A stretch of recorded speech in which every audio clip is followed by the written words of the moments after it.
Naka-live si Madam ngayon. May panibago na namang pakulo. Panigurado po, ramdam na nila yung PIDEA leak sa Senado, wala, hindi umubra. Olats, nga. Ano po? Kaya naman po, meron ng panibagong ipansisira po, mga kababayan. Actually, ito, ano na lang to, recycle na to eh.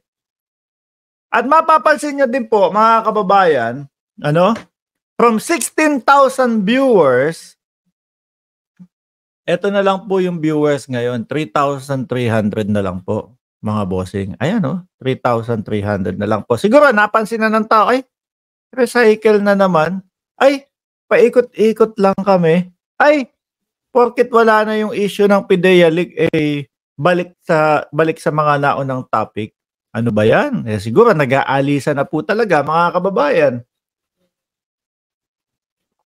Ang masaklap dito, mga bossing, sa sitwasyon niya, parang stress si Madam Parang, ay nako, sira ang aking pangalan, katakot-takot na paninira ang ginawa ko, walang napatunayan. Ito ako ngayon, pabagsak ang views, ipit. At ako ang talo. Siguro, nakalikom po ng maganda-gandang kita sa YouTube, mga bossing, dahil makikita mo nung mga nakaraan, PIDEA leaks, talagang umaabot ng 200,000 everyday, 200 to 250 to 300,000 everyday. Ano po, kaya lang, pansamantala, ang daling maubos po nun, mga bossing, lalo na dito, ako kami pong buong pamilya. Siguro, ang minimum namin na gastos dito per month, 450,000. 450,000 po, minimum na expenses lang po namin buong pamilya yon. Kapag kayong medyo kami, medyo napapasarap sa gastos, umaabot ng 600 to 650, mga bossing. Ito po pangalawa po sa pangalawa sa pinakamagastos na bansa sa buong mundo. Kung di ako nagkakamali, ang una is nakalimutan ko, pero pangalawa kami. No? Okay. So ngayon, mga kababayan, yung gawa-gawa nilang issue na yan, wala pong kinapuntahan. Ang dami nilang ginawa. Hindi, hanggang sa umabot sa punto na yung mga kasamahan niya, napahamak na, unang-una na nga dyan si General Pulburon, mga kababayan, ayun, may kaso. Di ba? Sino pa yung mga nakasuhan sa kanila? Halos lahat ng madikit sa kanya, nagkakakaso po Mga bossing, nasisira ang buhay. Halos lahat ng sumakay doon sa kanyang issue, nagkakakaso po, mga kababayan. So, ayan.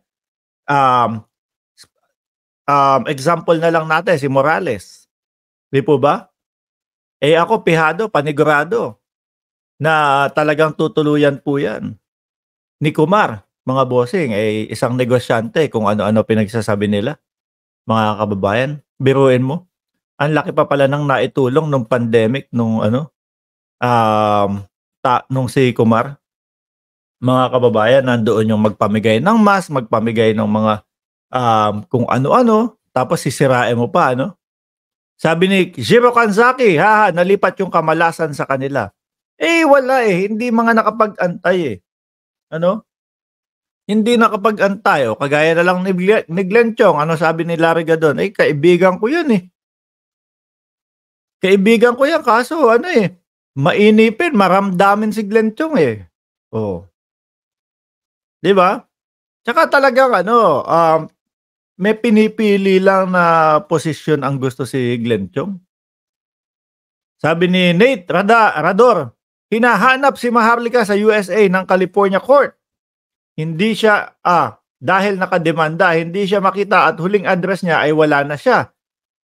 Her whereabout is unknown. Nagtatago na nga po. Ayun. Huling balita din po natin dyan, mga kababayan, is yung Zoomon, pilit nilang pinagtataguan.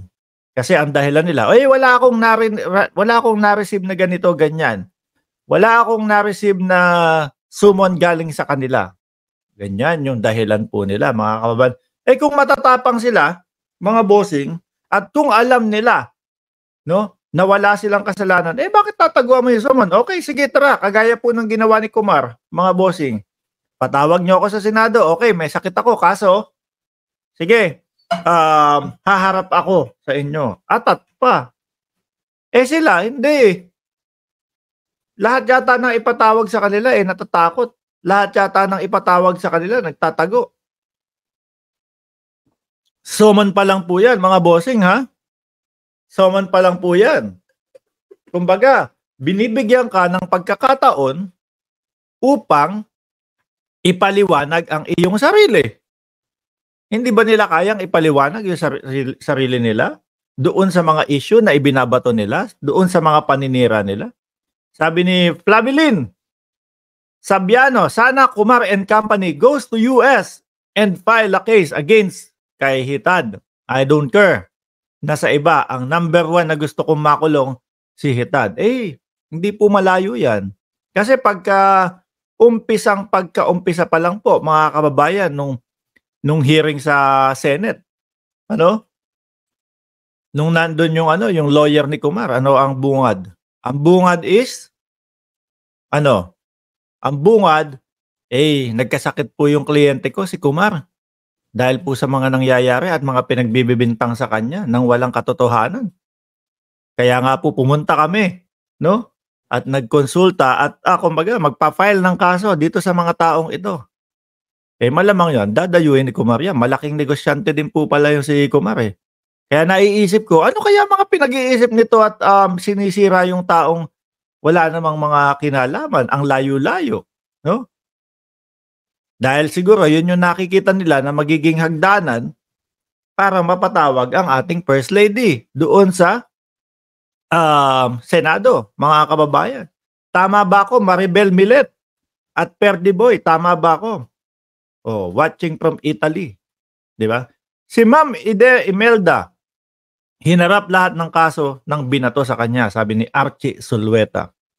Wala ba si Maharlo-Kaloka sa bahay niya? Eh baka hinahanap niya ulit si Basilio. Yun nga lang po. Ayan ang nakakalungkot dito talaga, mga kababayan, ano? Bumanat sila ng bumanat, bigay todo, kaso talagang naubos na yung mga naniniwala. Ayan, 3,300 watchers. Mga bossing. Na dati umaabot ng 16,000 per live. Ngayon wala na po. Oh. Naka-live pa din. Naka-live pa din. 6,300 viewers na lang, di ba? Yan, yun. Pababa na. Pababa na ng pababa din po, mga kababayan. And ako naman po, ang unang talagang naiisip ko dito, yung pera, yung hangad nila. Paano po? Sira ang kredibilidad, tapos nagtatago pa sa batas, hindi pa makauwi ng Pilipinas, tapos paubos na yung views. Ano po kaya kasunod? Ibabalik kaya siguro nila yung pulburon video na naman? Ano kaya sasabihin ng mga DDS kapag binalik? Eto na ulit yung pulburon video. Kayo nga bigyan nyo ako ng idea kung ano kaya sasabihin ng mga DDS na naman. Pagka kinrompal na naman sa mukha nila yung pulburon video tayo, lalabas na. Ano kaya sasabihin ng mga yun ulit, ano? Ayan na, tatakot na, sasabihin natin, lalabas na yung video, mag-antay ka. Baka po nagsiputian na ang buhok ng mga DDS. Hanggang ngayon, wala pa din. Di ba? Sabi ni Ramil, bakit tahimik sa Maharlika sa mga banat ni Mima? Tapos si Banat Bay, parang pa-girl kung Natawa ako doon sa pa-girl, ha? Ganun ba si Banat Bay? Pa-girl ba yun? Di ko alam eh. Sabi ni Nino Barsaga, doon sa kanyang mga content, pa-girl daw. Barbie daw. Hindi natin alam sa kanila. Alam nyo naman po, si Minyo, hindi nahihiya na ipangalandakan kung ano siya, na Becky siya, di ba, mga kababayan? Alam din po natin na sila po nagkakaamuyan niyang mga yan, mga bossing. Di ho ba? Di ba, Dasma, Jose? Tama ako? Sabi nga ng iba kapagka tahimik, naku, dapat sagutin 'yan, 'no, bago siya pumukol ng pumukol doon sa iba.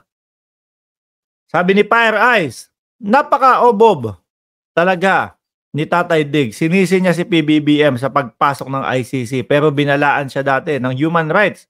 Obob talaga imbes na manira dapat tumulong na lang. Dapat kasalanan din naman niya kaya nagka-ICC." Diyos mio! Ni Jude natatakot sa inyo ano daw? Sabi ni ano, "Hindi naman sa'min matatakot, 'no, ba't naman matatakot? Mas takot nga kami kay Tatay Digong, eh." Dahil ito, kumokontra kami sa kanya. 'Di ba dapat mas takot kami sa kanya? Kung tama yung pagkakaintindi ko dito, Diyos mio! Jude natatakot Digong sa inyo, hindi sa'kin. Baka sa ICC o dun sa SAP. Bakit naman matatakot sa'kin si Tatay Digong? Bagkus ako nga dapat ang matakot, eh, dahil kinokontra ko sila, eh.